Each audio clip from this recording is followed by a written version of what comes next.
Vindo aqui para a parte de estrutura da prova e tipo de questão, vou apresentar para vocês como que são as questões na prova que vocês provavelmente vão fazer e os tipos de cada questão.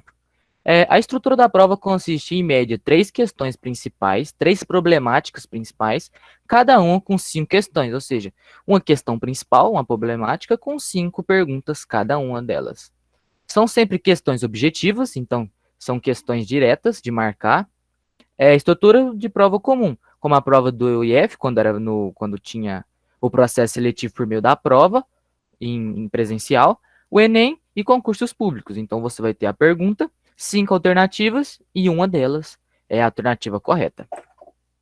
O método geral da resolução. Vamos dizer, para resolver as questões é igual qualquer outra questão. Vamos dizer assim, né? Igual foi apresentado, estrutura de prova comum. Mas aqui a gente separa ela por cenário, regras e o cenário, as regras e as perguntas. Então, para começar, a gente vai ler o cenário e as regras, assim a gente tem uma noção geral do que pode ou não pode ocorrer na própria questão. Faça anotações sobre a leitura. Então, você anotar pontos importantes que cairão nas perguntas sobre a questão é muito importante. E tire conclusões sobre as regras e as variáveis. Várias questões lhe apresentam igual sequências e variáveis. Então, você tirar conclusões dessas sequências a partir das regras também é muito importante. Resolva a questão usando as regras e as conclusões. Então, a partir das conclusões que você tirou e as anotações, você resolve a questão de acordo com o que está pedindo na pergunta. Esse aqui é um exemplo de questão da UB de 2009, é a questão sorveteria, que eu trouxe ela apenas como exemplo.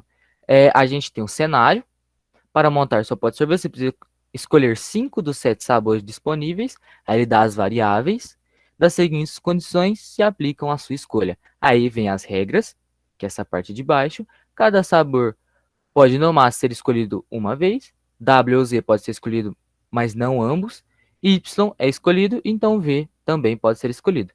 Se U é escolhido, então W não pode ser escolhido.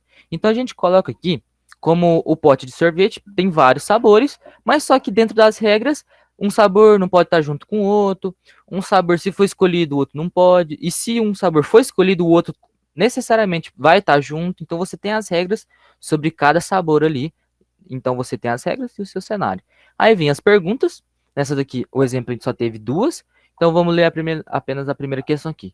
Se o sabor U for escolhido, então qual deve, com certeza, também ser escolhido? Então aí você vai olhar, de acordo com o cenário, as regras, e olhar, de acordo com qual regra, de acordo com qual dos sabores, se eu escolher o U, então qual deve ser escolhido também.